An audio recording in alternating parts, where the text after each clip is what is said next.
What up? How you guys doing out there today? This is your boy Roto Beast. So I'm here to present you my NFL Week 3 tight end and defensive plays.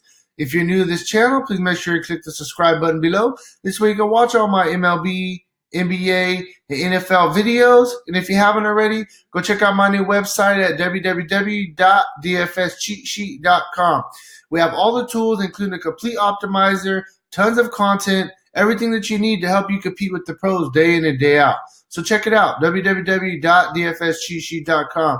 So, hey, the tight end and defensive plays is pretty much the easy positions, in my opinion. So that's why I get those started throughout the week. Those are the positions that don't really change as much compared to, the some of the other positions. So yeah, I mean, let's just get into this video real quick though. If you don't mind, please take a quick second. Drop the like button down below for this video. Helps me out. I really, really appreciate that. Also, if you haven't already, go check out my previous video. My early week picks. We did it with our buddies over there at DFS 5-Pack. It came out a really, really good video. I think we got some really good plays out of that video. So go check out that video. It's the previous one. And yeah, let's just get into this tight end and defensive plays video. I'm going to start. First, I'll start at defense. We'll get the boringest one out the way. I'm only going to look at two defenses this week, to be honest with you. Two defenses and two defenses only. You're looking at Minnesota against Buffalo. Buffalo is ranked the 31st worst offense in the league. Minnesota is a top 5 offense.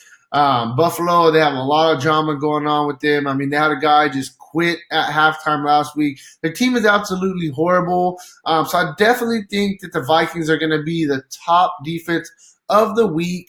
But if you want to save 600, the only other defense I'm going to look at is going to be the Chicago Bears. Khalil Mack, them dudes is looking really good. You can save $600 off of the Vikings defense.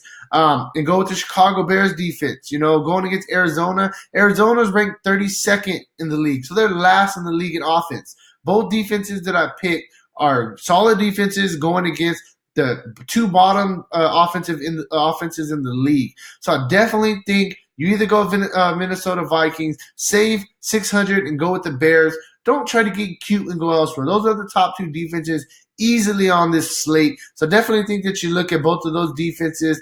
And then we're going to go to tight end. The top tight end I'm going to look at is going to be Zach Ertz. The guy, he's leading the league in targets through 2 games. He has he's leading the league in targets for tight ends in the first 2 weeks. He has 23 targets. The guy's a target monster. Without Jeffrey there, he's pretty much the main attraction. Him and Aguilar are the top 2 clear-cut guys getting the targets week in and week out right now with no Jeffries. He's actually going to get Carson Wentz back this week. Carson Wentz loved Zach Ertz last week. So I understand you're like, well, he's been getting massive production so far this season, and now he's losing that guy. But, hey, Wentz loves him just as much, so I definitely think Ertz going to have a solid week. Last year with Carson Wentz under center, he was ranked 4th in the league in targets for the whole season. He caught 8 touchdown passes. So for me, this week, Ertz is going to be the clear-cut guy you want to pay up for. Then a guy, I don't know if I'm going to look at him cash again, maybe a little bit more GPP. George Kittle, he's going to be low owned, and he busted on everybody last week. He just didn't get the same targets. San Francisco didn't have to throw the ball as much as they did week 1. They ran the ball a lot more, so he only got, he caught 2 passes for 22 yards. Compared to the first week, he got 5 passes for 90 yards. This week they're going against the KC offense. We see, Mahomes and all them, they're putting up massive numbers. So I think this is going to be a spot where the 49ers are going to have to throw the ball a lot. And, Kittle, he is Garoppolo's favorite option. At the end of the day, going back to the last couple of games of last year, he loves throwing to Kittle. The problem with Kittle is, he drops balls, man. Catch a damn ball.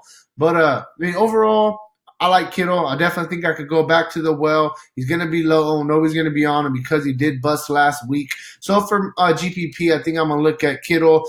And then if we want to look at a little bit more of a tight end with its cash game playable, I'm going to look at Jared Cook. He's 2nd in the league in tight ends through the first 2 games with 16 targets. The first week he had a monster game. caught 12 targets, caught 9 of them for 180 yards, 22.5 fantasy points. Last week, I mean, it was a little bit more of a disappointment. Cooper kind of stepped up, and he didn't get the same action that he got week 1. He got 4 targets. The positive is he did catch all 4 targets for 50 yards, 7 fantasy points. It's not absolutely horrible. I'm looking to get something in the middle this week. I would say 8 targets, 6 catches for 75 yards. Get me close to 10 fantasy points. I would love that from Jared Cook. So I definitely think Jared Cook is more of a cash game play than Kittle. Kittle's a little bit more of a GPP, but I do think Kittle maybe has a little bit more upside. That's kind of iffy. But no, I like both of these guys a lot. So my top 3 tight ends, like I said, is going to be Ertz if you have the money to pay up. You can look at Kittle, a little bit more GPP, and then you can look at Jared Cook for 200 less, a little bit more cash games. And that's kind of where I'm at for my defense and tight end video. Tight end and defensive video is a pretty easy one. There's usually the clear-cut positions. There's 2 or 3 that are really good, and then there's the rest. So, yeah, that's where I'm at. If I miss somebody that you like at tight end or defense, hit me with a comment below or visit me on Facebook, Twitter, Instagram. If not, hey, check us out at www.dfscheatsheet.com. We also got our own GPP on FanDuel. It's a 100-person. First place, you win a year subscription to our website. For $5, it's a great steal. Make sure and get in our contest as well. And, hey, that's all I got for you. I'll be back tomorrow with our raw receiver video. And, hey, peace out.